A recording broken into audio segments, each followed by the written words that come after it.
Muy bien, aquí seguimos por la pantalla de Chaco Televisión, estamos en un buen día.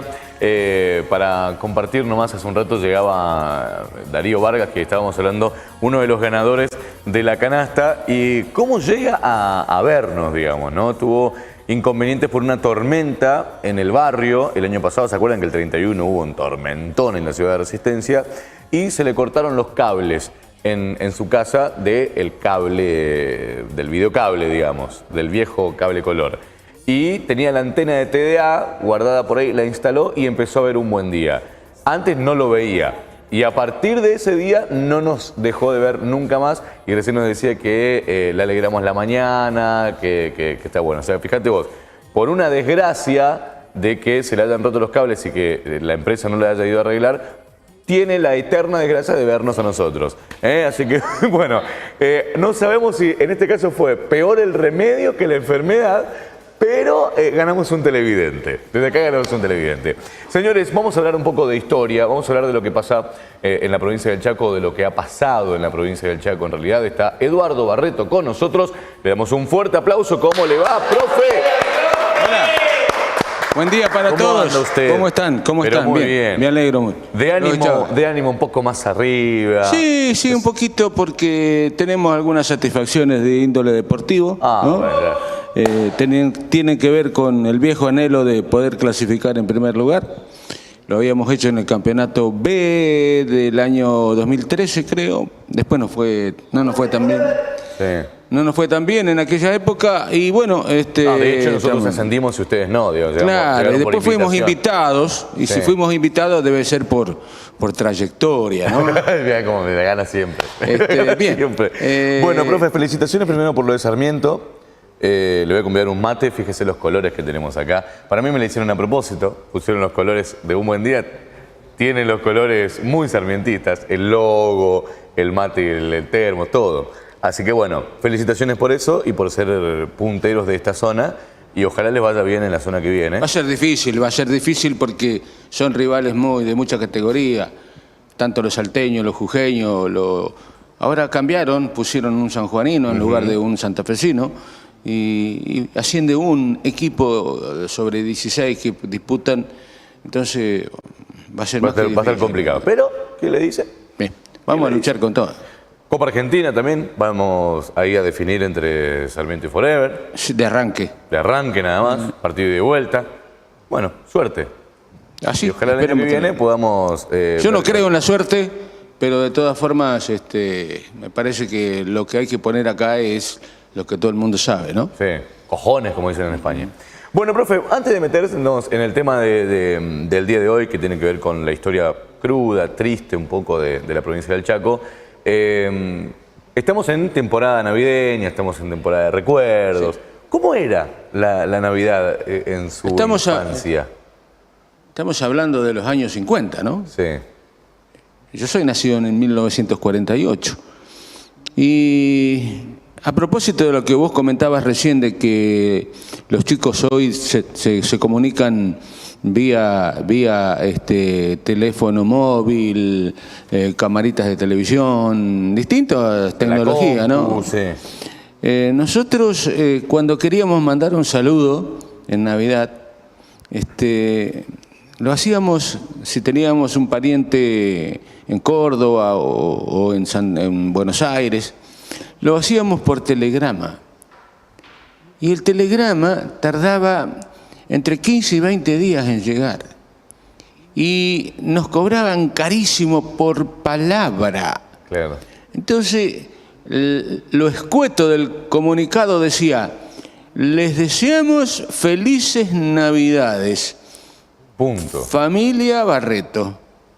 Eran 6 palabras multiplicadas por el valor de cada unidad.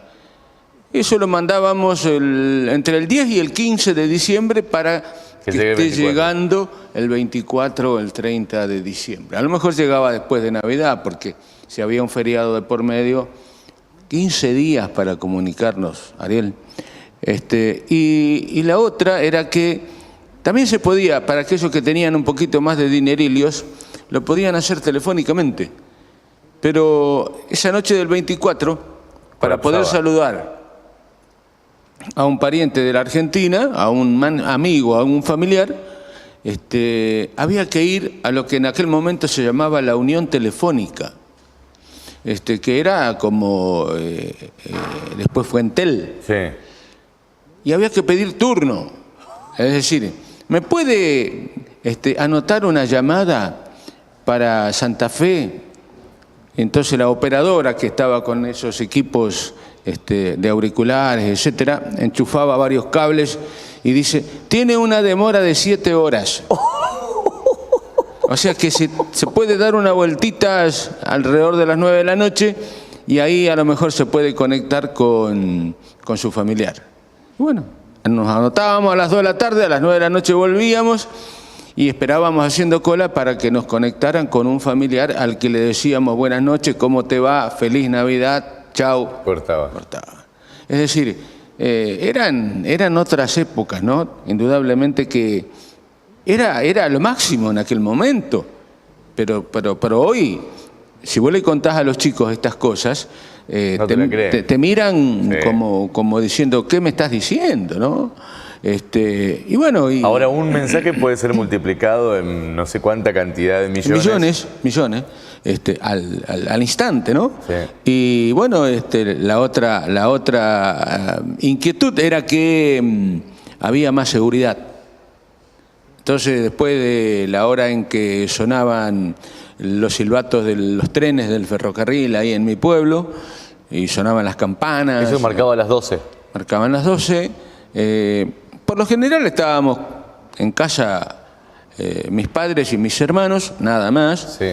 Y bueno, a partir de ahí venían los vecinos con una sidra ya, con algo como para saludar. Y después nos íbamos a la esquina, cada uno con su cajita de cohetes. La vanguardia de cohetes eran las cajitas de fosforito. Sí. O bien, el que tenía un petardo ya era rey. Ese era bravo. Ya era rey. Ese era el macho alfa del grupo. Y alguna cañita voladora que aparecía por ahí, bueno, eso eran los ruidos que se podían hacer durante la noche del 24 o del 31. Pero jugábamos ahí en la esquina, hasta las 4 o 5 de la mañana, no había drama.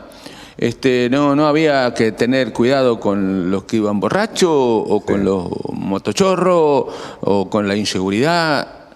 Éramos libres, ¿no? Éramos felices, si se puede usar el término.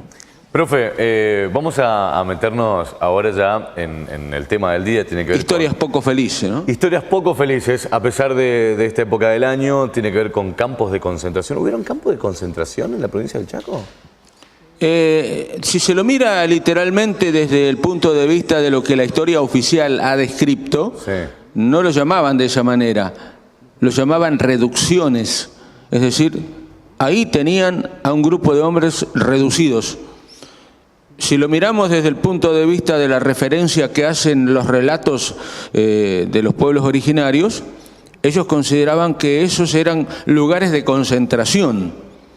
Y estamos hablando de lo que ocurrió sistemáticamente para eliminar a un pueblo como el de los originarios de la Patagonia primero y del Chaco después. O sea, me está hablando de la generación del 80. Claro. Julio Argentino Roca, a la sazón presidente de la Argentina en 1881, sostenía, más o menos textualmente, después de haber aniquilado a los salvajes de la Patagonia, nos queda penetrar en las indómitas tierras del desierto verde, como le llamaban al Chaco, para que toda esa chusma que hay ahí, toda esa barbarie, pueda ser transformada, o bien como mano de obra barata, y bueno, y si se rebelan, ya saben cuál va a ser el destino.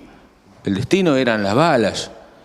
Entonces, a partir de ahí pidió plata al Congreso de la Nación para realizar la pacificadora, salvadora campaña al Chaco, realizada por el general Victorica en 1885. Pero ya antes podemos hablar de algunos antecedentes de qué manera se los trataba a estos hombres y mujeres del monte a los que no se consideraba personas, se consideraba que eran casi personas, casi humanos. Y si el otro, el semejante, no es parecido a mí, que soy el decente, el hombre blanco, etc., tengo que eliminarlo. Pero cuidado, no eliminemos al que nos puede servir como hachero. No eliminemos al que nos puede servir como cosechero. Escarmentémoslo. En el sur, sí, ahí se los mató. Acá en el Chaco se hizo campañas de escarmiento. Se mataba una cantidad determinada. Los que no servían para el trabajo. No tenían, digamos, miramientos. Hombre que se movía en algunos momentos era hombre que lo bajaban. Wow. Por ejemplo, en 1879, cuenta el profesor Marcos Altamirano que una campaña que salió de Román, cerca de Reconquista, a perseguir indios, como lo llamaban ellos, claro. Los persiguieron hasta Pampas del Infierno. ¿Te imaginas la cantidad de indígenas que pudieron haber muerto ahí? Y a los que sobrevivieron, los trajeron caminando, atados con tientos de cuero, al cuello. El cuello, mojado, cuero mojado. ¿Por qué cuero mojado? Para que pese una tonelada. No, para que cuando se seque por el sol comience a achicarse el cuero, ¿no? Sí. Se apretuja el cuello y las víctimas van muriendo por el camino. Los que se salvaron fueron llevados a San Antonio de Obligado, ahí al lado de Las Toscas, provincia de Santa Fe. Se los puso en una fila frente a un zanjón y se los fusiló. Es decir, se salvaron, caminaron y los fusilaron. Ahí está la tumba todavía. El cacique Chaná cuenta que esa tumba va a marcar la fosa común donde fueron fusilados estos hombres, como lo van a hacer después en otros lugares del Chaco. En 1880, para darte una idea de cómo se trataba ya, cómo era el tratamiento que se le daba a las personas, por eso la trata de personas no es nueva en la Argentina. En 1880 el gobernador del Chaco, en aquel momento estaba haciendo sus primeras armas en el sentido de poder, digamos, darle escarmiento a los indígenas, le dice al presidente de la nación: ahí te mando 20 indios de lanza, 29 de chusma y 10 criaturas. Te las mando. Es decir, que las habían atrapado y sobrevivieron y las mandaban para Buenos Aires en el vaporcito Tacuarí, le decía, ¿no? Y entonces los mandan hacia la isla Martín García, que era el campo de concentración oficial. A ese lo mostraban a todo el mundo, porque era un campo de exhibición donde los indígenas atrapados en la Patagonia y en el Chaco eran estudiados, como hizo Mengele con los judíos durante la Segunda Guerra Mundial. Le hacían estudios antropométricos, los hábitos, las costumbres, y una vez que le hacían todos esos estudios, los regalaban o los vendían en subasta pública en el Mercado Norte en la ciudad de Buenos Aires. Salían los carteles y los carteles decían en los diarios: hoy se entregan indios, aproveche, gratis, para trabajar en las chacras, o los pibitos para trabajar digamos, como servidumbre. Como una promo de supermercado, digamos. Claro, pero eran gratis, es decir, que era la explotación del hombre por el hombre llevada a su extremo punto de explotación. Hay otro ejemplo muy claro de cómo se se trataba a estas personas. El gran cacique Megososochi, que fue tal vez uno, junto con el cacique Cambá, uno de los más grandes peleadores por estas riquezas del Chaco, fue atrapado antes de la campaña de Victorica. Se le prometió y se le garantizó la vida a él y a sus compañeros, pero se los engrilló y se los llevó en un vapor por el Paraná rumbo a Buenos Aires. Al llegar a Santa Fe se dieron cuenta que Megososochi no estaba. ¿Qué había pasado con él? Algunas historias cuentan que lo ataron de pies y manos, le pusieron una bolsa en la cabeza y lo fondearon en el río. Otros sostienen de que lo tiraron realmente al río, pero él pudo salvarse porque encontró algunas leñas y pudo salvarse aferrándose a las mismas y llegar hasta la orilla. Después lo vieron llegar, 2 años después, desde Formosa, al frente de una legión de indígenas tobas y mocovíes. Megososochi. Este hombre no tiene monumentos como tiene Roca o como tienen algunos de los grandes genocidas que traficaron con la carne humana aquí en el Chaco, que realizaron campos de concentración. Juan Chico, un investigador referente toba, sostiene que estar reducidos significaba que no podían moverse de ahí. Napalpí, por ejemplo. No podían moverse de la reducción y que había algo que los identificaba, que era un brazalete que le colocaban a cada indígena como para que supieran de que si se movía de ahí era hombre muerto. Y la bandera se colocaba, la bandera de la reducción se colocaba a la mañana temprano, que era la hora que tenían que salir a trabajar, cuando salía el sol. La volvían a izar cuando al mediodía le daban media hora para comer, media hora. Y después se iban a trabajar y la volvían a izar cuando volvían a la reducción, que era cuando se ponía el sol. Es decir, trabajaban de 6 de la mañana a 8 de la noche. Y prácticamente sin comer, semidesnudos y con camastros hechos con caña a 1 metro del suelo para evitar la picadura de los insectos o de las serpientes. Y bueno, el rebelde era hombre muerto, y de esta manera se fue afianzando la riqueza de unos pocos acá en el Chaco y en la zona.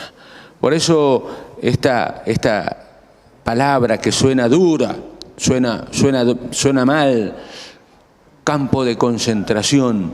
Esto no era Auschwitz, pero era Rincón Bomba, y era General San Martín, el Zapallar, o era San Antonio de Obligado.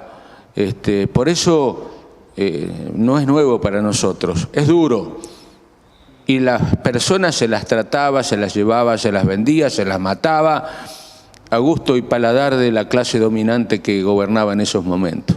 Esta es una historia cruel, pero verídica. Es la que no aparece en los libros, pero bueno, nosotros las estamos contando y muchos nos dicen, pero ¿es verdad lo que estás diciendo? Oh. Y bueno, tenemos los documentos como para demostrar que esta historia poco contada algún día va a salir a la luz públicamente. Gracias, Nero. Eduardo Barreto, que bueno, hoy nos quedamos todos ¿no? como perplejos, callados, en silencio. Una historia que nos atrapó, sobre todo porque hay muy poca referencia para nosotros en cuanto a los estudios que tenemos, primarios, secundarios, aquellos que tuvimos la chance de pasar por la facultad. No hay historias como estas, son historias que las contamos en un buen día porque queremos contar la historia real. Y no hablo de Sarmiento, que tiene algo que ver también en esta... Algunos me dicen, che, ¿qué quilombo tenés con Sarmiento? Porque cada vez que surgen estos temas los nombro. Nada, tengo un quilombo con la educación que me dieron en la primaria y donde me hicieron idolatrar a un tipo que también se encargaba de asesinar a los primeros originarios de la República Argentina, y con eso sí tengo un problema existencial. Profe, muchas gracias. Nos vemos el jueves. Gracias. ¿Algún día me va a hablar de Sarmiento? Vamos a... ¿Cuál Sarmiento? El Sarmiento genocida. Sí, por eso, ¿quién era que decía el otro día que había que cambiarle el nombre al club, no? Por ahí, el Club Sarmiento, no sé quién me dijo. Porque realmente... Yo dije, yo siempre digo, no puedo ser hincha de un club que se llame como Domingo Faustino. Hay mucho por... Pero igual, eso es indudablemente. No, yo estoy de acuerdo también con usted. Hay mucho por contar y le vamos a desear muchas felicidades en la Nochebuena y en la Navidad para todos los habitantes de la región. Gracias. Gracias a usted, profe, por abrirnos los ojos. Muchísimas gracias. Eduardo Barreto.